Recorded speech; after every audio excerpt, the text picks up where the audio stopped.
I did it backwards. I hit the video transition before the audio transition. Welcome. We are live here on Plus One EXP's Roll for Content channel. My name is Tony Vicenda. I'm Chief Alchemist here at Plus One EXP, which is a weird little brand that multi-classes in tabletop game design, beard and skincare alchemy, and the Bardic College of Content Creation. Here at Plus One, our hope is to help connect amazing designers to great players who love their games, and amazing players to great designers whose games they can love. We do that a lot of different ways, but we do a whole lot of it every February during a thing called Zine Month. I was a late organizer to Zine Month. I came in strong in the first year to help support it, but I'm here with the original ideator behind Zine Month and one of my co-organizers, Charlie Ferguson Avery. We've got a really great kind of informal organizing team that features folks like Kyle Tam, Marco Serrano, Sam Sorensen, Richard Ruane, Alex, Nuclear Obelisk, a lot of great people who will pitch in and help out with things as we need. We also just like toss out Luke does a great job helping organize the website. But Zine Month is the community's response to a lot of different things that happened a few years ago that we'll dive into in a minute. But it is really a community event designed to help celebrate zines, RPG zines specifically, and the DIY culture and historical roots of zines is a major part of RPG culture. I'm joined, like I said, by Charlie. Charlie, for folks who don't know you, why don't you tell them who you are, what you do, and tell us a little bit about why Zine Month got started. Well, off the top, my name is Charles Ferguson Avery. I am a illustrator and I guess at this point, publisher and one half of Feral Indie Studio, illustration and role-playing game outfit at this point. Then I guess that covers who I am. As for uh, the start of Zine Month, it was actually in response to some changes that were happening at Kickstarter and that were going to affect a lot of creators, including myself. And so we decided to make our own thing. So rather than being beholden to one singular platform for the funding, for the promotion, we decided to create something that was wholly and fully democratized. And we decided to just call it Zine Month. We did decide to call it Zine Month because that's what it is. Zine Quest already existed. There was some weird things happening at Kickstarter. There's always weird things happening in crowdfunding. There's always Mhm. great reasons to have drama in RPG culture. But a big part of it was we just didn't know it from year to year whether Zine Quest, their part, Zine Month was going to happen. And then there's a bunch of just weird big stuff about AI that popped up also too. And so a bunch of us were just That like, too. what if not? What if we did something else? What if we as the community just said we don't need a company to tell us we can do this every February? We just can. And as much as Charlie and I have tried to not do streams like this every year, people ask us the same question: is it going to happen? We're like, yeah, every February it just happens. You don't have to ask anybody.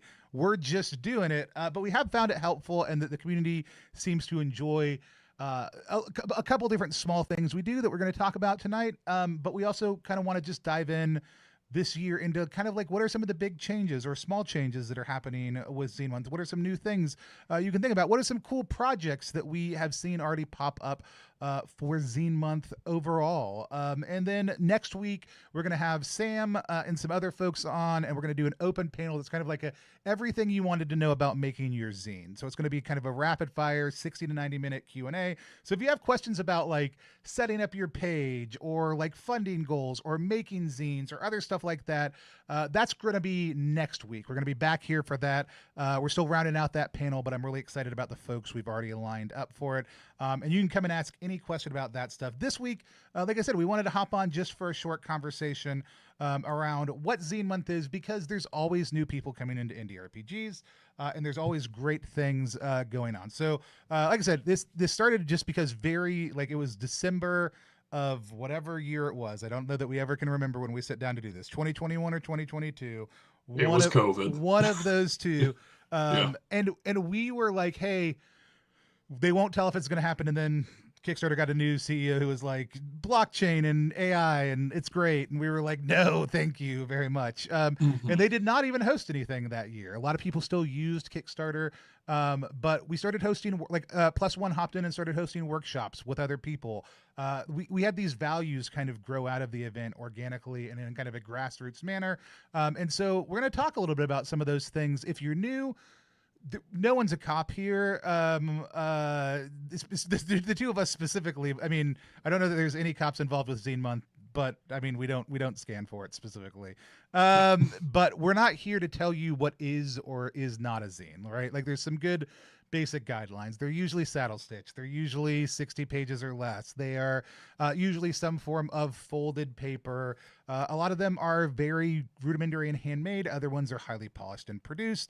But essentially, if it's pieces of paper folded in half with some staples down the middle and there's an RPG in it, like that's what Zine Month is about. It could also be RPG related. It doesn't have to be explicitly RPG. But we're going to show some examples later on of some cool ones we've already seen pop up for Zine Month. But Charlie, during that whole process, y'all started doing logos. Y'all did logos for the first 4 years we had it. We had our first non-feral indie logo this year from a great Southeast Asian graphic designer named Robin Victa, who did our Zine Month design this year. All those assets are available over in the Zine Month Discord, and they're linked on the Zine Month page, which you can find at ttrpg.link/Zemo. But let's talk a little bit about our values, right? So, like, we're not talking so much about what is a zine, so much as like, what are we all about, and what are the things we really still want to achieve as we're looking at what Zine Month is doing. Can you dive into like, do you want to which one stands out to you the most, and we can just kind of go back and forth talking about them. The education aspect. All right, For myself, that is like the big that has grown to be one of the more important things for me. Uh, Especially in the beginning when we were trying to figure out what this was, what Zine Month would inevitably kind of like grow to be and what it was about, because in the start, it was very much a pushback against Kickstarter. Um, for myself, it still very much is, but that's entirely my own. So the one thing that has grown, especially as of late, and I can thank you and especially everyone else because I was just a very small part in getting this started, and now what it has grown into, but it is the education aspect. In part, the education of getting people to understand how these things are made, what you can use for them, and also sort of breaking those little barriers of no, this is something you can make. It doesn't have to be polished, and you can, if you want, just make it in your room, make it at the bus stop, and here are all the materials and assets and resources that you have access to. That admittedly, like through Zine Month, you have learned about. So for me, that is one of the largest pillars, the education aspect of Zine Month. Yeah, and we'll have this year. We are going to host a series of workshops. I got to finalize the dates with Kyle Latino, the Map Crow, and Hmm. Mike Martins, who is a tremendously wonderful award-winning graphic designer, to talk really extensively about layout, to get more into theory. There's a lot of great layout conversations we've had. We've had Mike do some on our channel in the past. But it's something that comes up a lot and that a lot of people are looking for help with. There's a lot of great tools out there. We're hosting that, but we know that there are other ones that are hosting it. There's different Discord servers that host things, a lot of different conversations that come up around like, hey, how do I do this? There's also a whole backlog of workshops on our channel and other locations that you can find. A lot of those are linked on the website for Zine Month, which is ttrpg.link/Zemo website. Oh, I should have actually put it in the post I just put out. Zemo site will take you straight to the a list of kind of curated resources that Luke's put together. You're also able to list your project, regardless if it's on BackerKit, on Itch, on GameFound, just on your website. Wherever you have a project that you're releasing for Zine Month or that you want to share during Zine Month, you can list them centrally on that site. So it's one spot that everyone can go to that will link out to those different sites. Luke doesn't make any money to do that. Luke does it completely as a volunteer. Everything about Zine Month is entirely. Oh man, it would be great if I actually put in the right. I gotta put in all the parts of the site, or it doesn't actually go where I need it to. It I is. actually will, if anything, just to cover while you're doing this, I can Yeah. say that it is one, it's kind of wild to think that it has been 5 years at this point, and two, it is bewildering to see all the things that have grown from it, like including, not to pat each other on the back too much, but like seeing this uh, infrastructure that has been built for it. Um, and actually, no, I'm not going to pat myself on the back because I had very little, if nothing, to do with most of it. Uh, I just got this ball rolling, and many other people, much stronger, much more capable than me, have been pushing it up that hill. Yeah. Uh, And even though like a lot of plus one staff and a lot of Fairlendy staff help organize it, like we are always really clear, like this is not a plus one event. This is not a Fairlendy event. That we help organize this because we have infrastructure, but this is like Tony and Charlie and Alex and Richard, like as staff members. Richard was on the organizing committee before he was a staff member here, mhm. who are trying to help put this together, and a ton of community members, because that's the point. Like we don't need Yes. companies and corporations um to do this for us. Like Which we, leads to the second pillar of yeah, Zine Month. which is demonopolization. Like when we launched this 5 years ago, and this is really cool. Like this is cool to see the community response kind of be respected by most other things. Kickstarter was it. Like you get Kickstarter, you could itch fund. Itch funding was very nascent. If you don't know what itch funding is, it's just funding your thing on itch. We can talk Mhm. about that next week a little bit more. So um, but like those were kind of your two options, or just direct release on your site. When all this was happening, like there are people like Snow who figured out how to code into their own site Oh, to do like remember that? slow funding, right? Like we were all figuring out suddenly, like, hey, we don't want to use the one thing, whatever. But like, yeah, demonopolization. There was, and still in a large parts is one large brand that does this. And even though I love the head of games at Kickstarter right now, like Asher, one of the reasons I like Asher is because Asher will call a spade a spade. Asher will have honest conversations about what's good and what's bad about Kickstarter, and there's not a sense of competitiveness between a lot of the crowdfunding platforms around this. But now we've got great sites like BackerKit who have popped in. Like last year, they just created a tag for us. I had to approve all the BackerKit projects. This year, they're hosting their own thing, Zenetopia, as part of a collaboration over on BackerKit that is intentionally enlisted as being part of Zine Month. It's really cool to see companies do that. We just got confirmation today. GameFound will have a Zine Month tag that you can tag your project. People can filter by Zine Month stuff over on GameFound, who's really actively trying to invest more intentionally in indie RPGs after ignoring us for years. But we've had a lot of great conversations with the team over there. They really are trying to make some strident changes and really wanting to be involved in this. Crowdfunder has been engaged since the get go with their tabletop nonstop event. And then more and more people we see just putting out stuff because it's Zine Month. I also want to say it doesn't have to be commercial. If you don't have something that's ready to go, taking February to write a zine or make a zine or other things like that, like just doing it in your house and giving it away. Like it doesn't have to be a commercial process. In a lot of ways, you might be more artistically satisfied if it's not. And there's a lot of great things in classic like non-RPG zine culture that you can pull from to help kind of support that. So there, it is good to see like an actual response by people going, oh, like we recognize the community has moved beyond this, and they are not looking for one company to be the avatar of how everyone engages with their material. But that Mhm. demonopolization thing, I know that was for you and I in early conversations at PAX. Like that was such a huge part of like what we Yes. were looking for. But then like that also leads into the last thing, right? Like which is democratization. Like so we've got education, demonopolization, and democratization. Like the indie RPG community, if there is a community, it's a global one, right? Mhm. And we want people to have fair share. And this really came out of conversations. Like we didn't have values the first year. That came in conversation and a lot of dialogue and a lot of disagreement.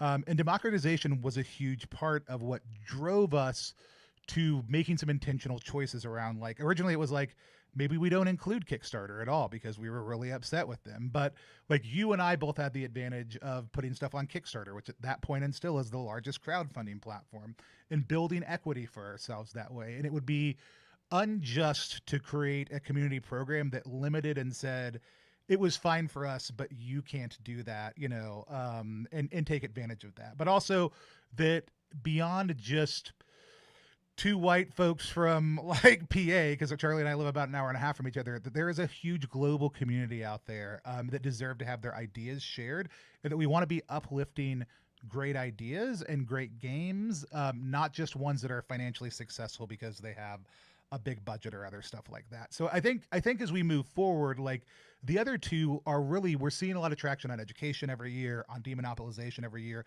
How we do better and better about democratization, I think, is always going to be the challenge kind of going forward for the next couple of years, and how we really serve to surface the like really great games that deserve attention that aren't already getting a ton of attention. So those are kind of some of the big things. Charlie, any comments on or thoughts on democratization?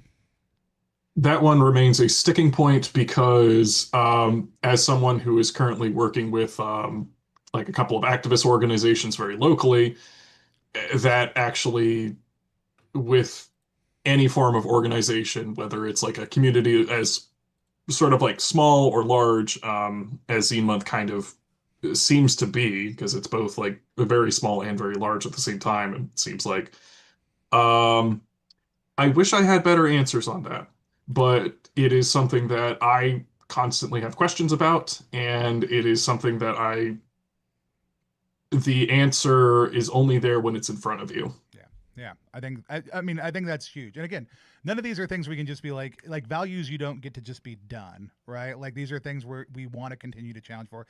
It's one of the reasons, like even over the last couple of years, as the organizing team has pulled back more and more and said, like, we want to do less, we want other people to do more. It's not about laziness. It's about making sure there isn't unjust or undue influence that we have in the way that Zima started. Like we've talked about a lot of things like, should we create a centralized email list so that people can get notified about cool new projects? The question is then like, who owns that? Who has access to that? What is the function of the data?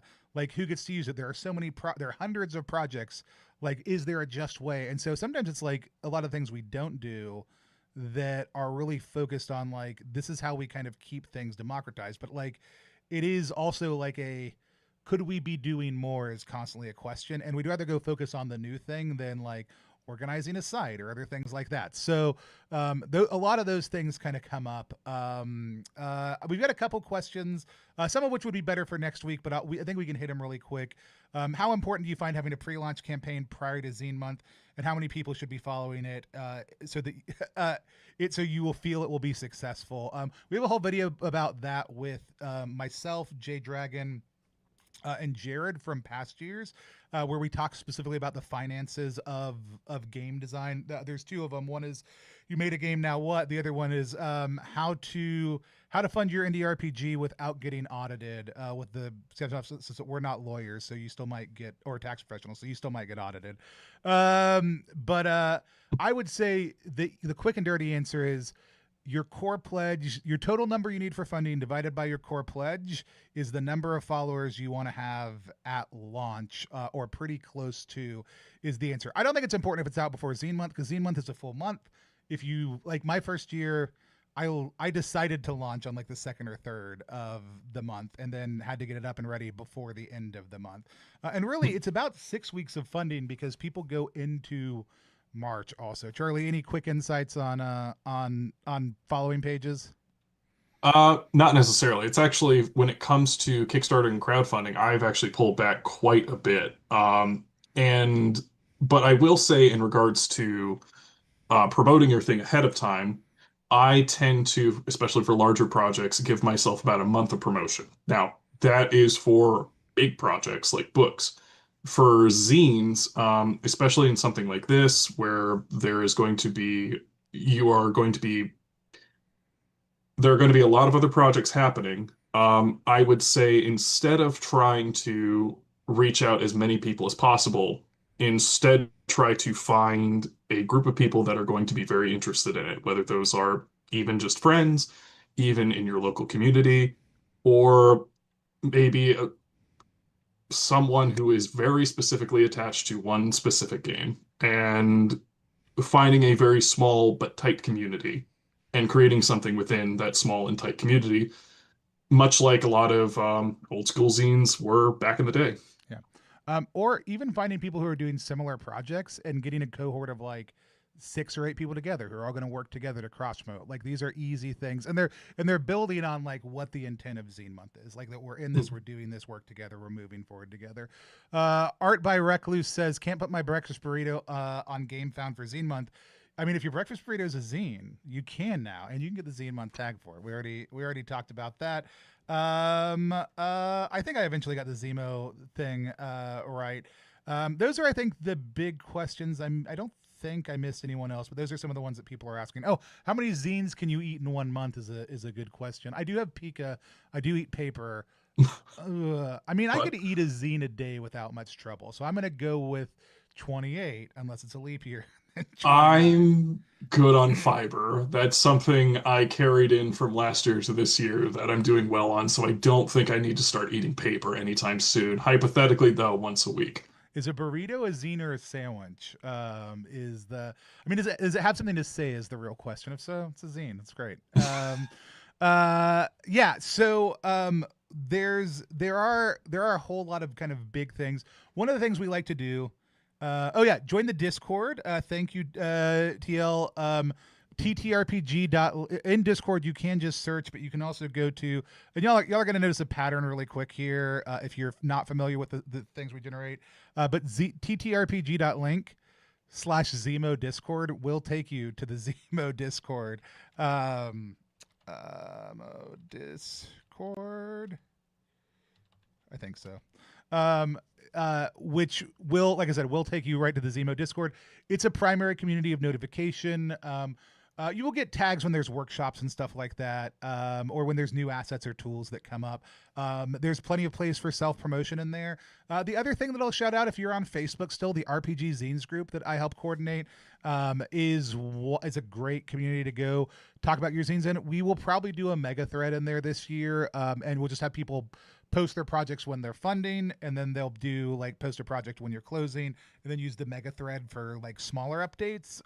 It just helps keep eyes on things, and we have a lot of people who buy zines for retail in there who will go through and use that as a way to back a lot of smaller creators and find things also. So the RPG Zines group is another great place to go. Creative Indie RPGs, I'm begging you to play another RPG group, and the TTRPG design community are a couple other ones that I think are really helpful over on Facebook.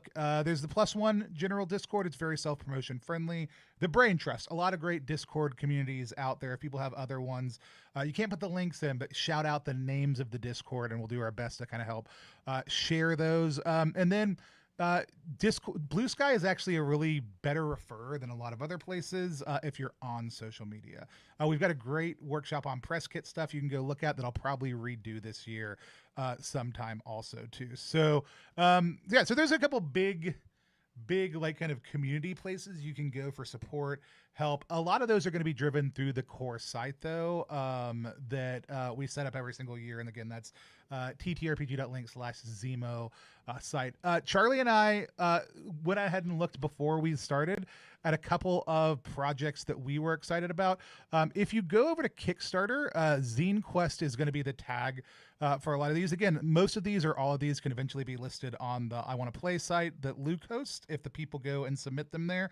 But there is a Zine Quest tag. There is also a Zinetopia tag. I really like the clarity of the AI policy for BackerKit. I am a big BackerKit fan.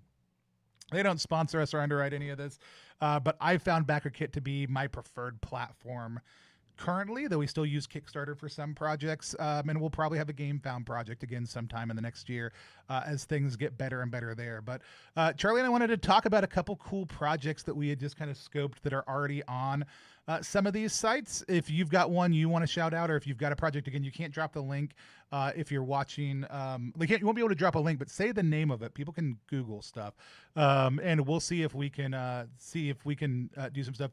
We'll be doing some extra zine roundups. Quinn, our production director, and I are going to be doing weekly roundups of zines. We'll have some other great opportunities to promote zines here on the channel over the next little bit also too. But Charlie, you had called out Liquid Euphoria. I know we just literally looked at these right beforehand, but you want to talk a little bit about Liquid Euphoria and what stood out to you about it? Well, two things. One, it's for Cairn, which I am a very large fan of. And second, it seems very art forward. I will read you from the page itself. It is all about basically entering into and either cleaning up or at least scouring a haunted vineyard, thus the liquid euphoria. Uh, I did not know about this artist, and now I do, and I am kind of kicking myself because it seems like every time, either Zine Month or any other month, I am rummaging through Blue Sky and I find a like tabletop role-playing game artist that has either just entered the scene or been part of it for a very long time that I should have known about and am now trying to catch up and admire the work that they're creating. So, Yeah. this looks very fun. It looks spooky as heck. It's for Cairn and also excellent artwork. So, I'm going to shout out a project. There's not a lot of details on the page, but I know the creators. I am very excited. This one's also on Backer Kit. It's a combo zine that More Blueberries, Elliot Davis, is helping coordinate, but it's Robin Eckberg's Rise Wizards, which sounds very cool from the description I've heard. But Dylan Appelian, Super Dylan, to a lot of people. We've published a lot of Super Dylan's games transparently in the past. Super excited them working with More Blueberries. Also, too, but Dylan's cover literally fucks. I'm going to zoom in on it so that people can understand exactly what I'm saying when meaning when I say that. And that's that it looks like camo, but when you zoom in on it, let me see if I can get it. It is people fucking in a bunch of different positions. did see that Um, on Blue Sky earlier and today. it is a really excellent execution. And this is going to be a 2-pack of zines. I'm super excited about it. It's so well executed, and even the little like gun thing in the middle is made by the way their different bodies hit it. The graphic design on that is super top notch. And then let's see, you had The Deepest Dark by Ella Watts, which you said new creator for you. I have not heard of Ella either. Tell us a little bit about this one. Uh, Very little is given on the page itself. But it is, I will say that it is about horror. It is GM-less, and it's all about dying in a cave-in. It uses a D6 pool mechanic. I believe it can be played solo. And I will admit the artwork, I call it perhaps a weakness of mine, but the artwork of a flashlight in the dark did catch my eye. Yeah. But also, this is by a creator I have not seen before, and admittedly, I am expanding my horizons every day. Yeah. Also, But oh, go I ahead. do like the idea of a cave-in. Let's take a look at this page real quick. This one and even the last one. Like if you're using Backer Kit, the only things you really need to have ready to go before you have your launch page up, because it's a different, like their launch program and your actual page builder are two different things. You can just have it ready to go, and you don't need anything other than an image and some text. And both of these just had in images. They didn't. I mean, they really don't have any text. So if you're using Backer Kit, you can get a follow page up pretty quickly. If you have an email service, a lot of them have landing pages built in for you to look at stuff. I'm going to call out next from mine A Familiar Tower. This one's really important for a couple reasons, but it's by Direct Sun, whose games I love. Sam Mameli, Skullboy is doing it. Sam Sorensen, which I forgot Sam is a part of this team also. Transparently, Sam is one of the organizers, but I did totally forget that they're doing it. I'm a huge fan of Direct Sun's puzzle dungeons. They also just ran a puzzle dungeon jam on the Zemo server. I'm really excited about this. Again, transparency, we're doing fulfillment for this project. I do know that now. So like I do have a fiscal interest in this one. That said, we're doing it because we've worked a lot with Direct Sun in the past, and when he reached out about setting it up, I was super excited. There's also this setup in here, this tower that's on the screen right now. There's a special thing that when you solve the puzzle, there's a reveal inside the tower.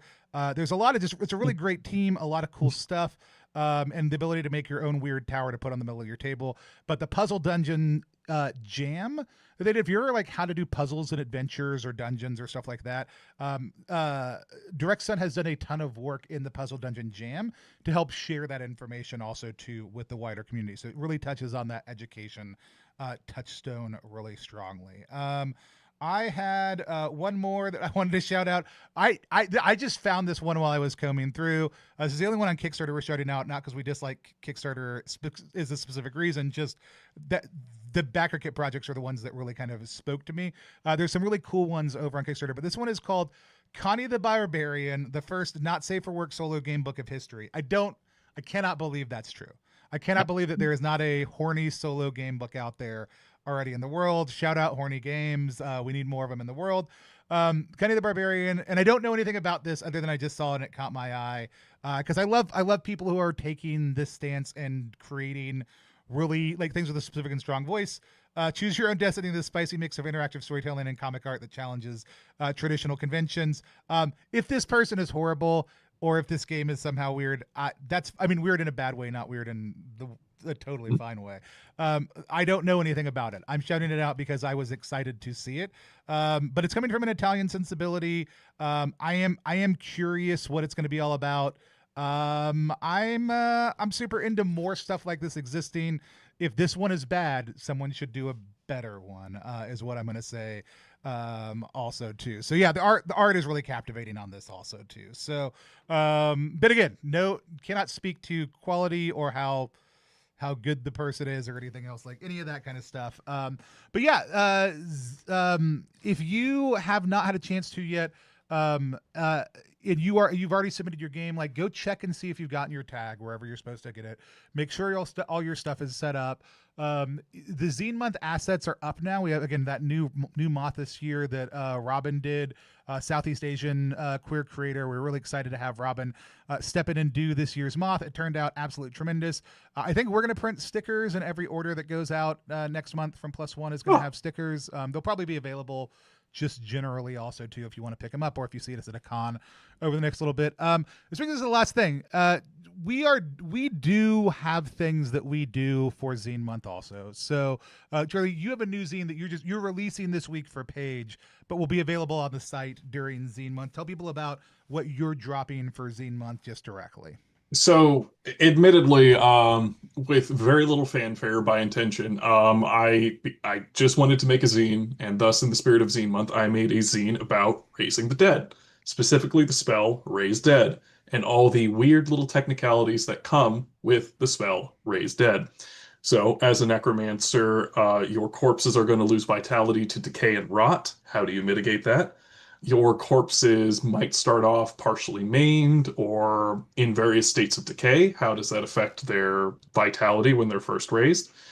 And also a small section on building a tomb uh, Cool. to Love it. protect said corpses. Love it.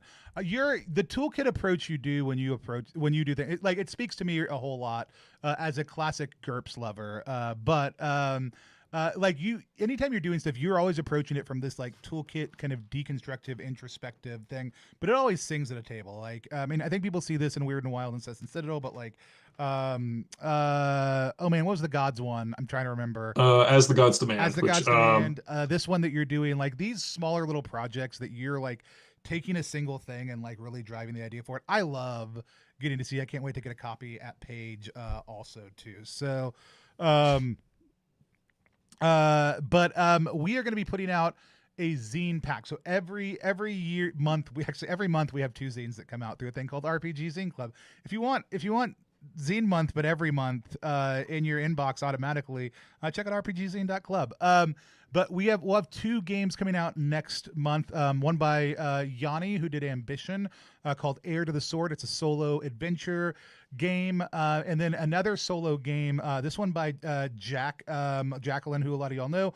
Called mm, Bear Witness. It is a Martyrs inspired solo RPG where you're just a normal ass person who happens to have somebody captured in your basement who may or may not be a portal to another dimension. Like you'll find out after your kid's soccer that sounds like practice. Jax. Yep. Yeah, so Yeah. Jax did a really really amazing job, and super excited to rip that one into the universe. But we're going to be buddying that up with 86 by Wes Franks, who's been our zine fiend for the last 18 months and is moving into a special projects role.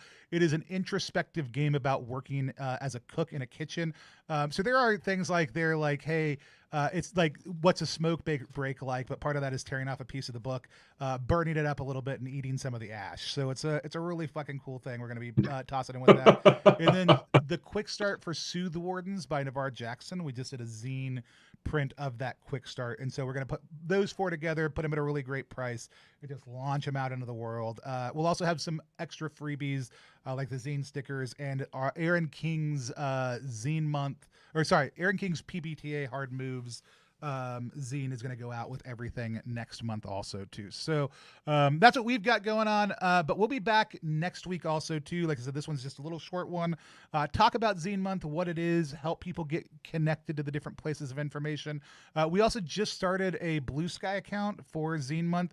If you're doing a Zine Month project and you tag that account, we will retweet it, we will boost it. You can find it at Zine Month over on Blue Sky also too. If that goes well, we may create a couple other accounts, but for right now, that's just kind of where we're funneling everything, because it's where a lot of indie RPG folks are. We'll be back next week for that panel of everything you ever wanted to know about Zine Month, but we're afraid to ask. We will have roundups every week. If you're looking for actual play or sponsorship or fulfillment work or any other that kind of stuff, reach out to us. We're happy to help. Lots of times that help is just, hey, here's some simple and easy things you can do. Here's tools, here's resources. Other times people want professional help. That's great, but that's not why we do this. But you can reach out to us for any kind of help you need. Charlie, if people want to find more about you, Feral Indie Studio, where are the places they look on the internet? So we do have a website, feralindystudio.com. That is a bit more of a blog and a storefront. So I actually, and especially this year, recommend you reach out to me on Blue Sky. I believe my name is Feral Charlie. You're Feral Yes, Charlie, not Charlie Rat Bastard or whatever you were before. Nope, not anymore. You're not a rat No. bastard anymore. You're just feral. No, but I will say that is one of the few social media platforms that I am active on, and I am actually active on it. So I'm always happy to hear from anyone. If you need a project that uh, I don't know, you want professional advice on, perhaps you'd like some art for, I can do what I can to help you with that, and I am always happy to give a little shout out or give a little advice if need be. Awesome. I'll shout out Onslaught 6 said they'll be doing some zine questing every week in February, just looking at some different projects. Again, look around, poke around, talk to people who are making things. If you're like, I'm a streamer and I want to look at cool projects, it's great. Tag the people whose projects you're sharing. Let us know. We'll help amplify it. Also, too, you can find us at Plus One EXP on most platforms, plus1exp.com. You want to find out about Zine Club, that's RPG Zine.Club. The other great people you should be listening to are the great folks over at Many Sided Media. I'm sure they'll do some great stuff during Zine Month also, too. I'm sure there's other folks who are doing great stuff. Oh, don't forget about Rascal announcements. Sign up to be able to make a announcement on Rascal. When you do that, don't just announce like, hey, press release information, right? Talk about something that you love about your game and why it's important, and tell people they can go back it. Make it personal, make it part of your voice. But Rowan and I talked a little bit about that on Intrepid Merchants last month. If you want to go check that out, while I've talked to Rowan from Rascal about some of that. I think people are underutilizing that tool, and they're just putting their press release information on there instead of saying something about their game. If you want a good example of what I think works well, Robbie Burns did a great reflection on the cover art they made for Hinterlight last December when we were funding that. It's exactly the right tone for what I think more people should be doing on there. But go check out Rascal and the Rascal articles. If you're not a subscriber, give him a subscribe also to help support independent RPG journalism. It's Zine Month, baby. Thanks, Charlie, for coming on. Good to hang out. For having me. I'll see you tomorrow at the Philadelphia Area Game Expo. Tomorrow? Oh, God, load-ins tomorrow. Oh, I mean, you can load in Thursday morning. Y'all be fine. I'm loading in Thursday. Yeah. I'll see you Thursday. All right, baby. All right. Thanks, everybody. We will see y'all next week if we don't see you before. Thanks, everybody. Bye.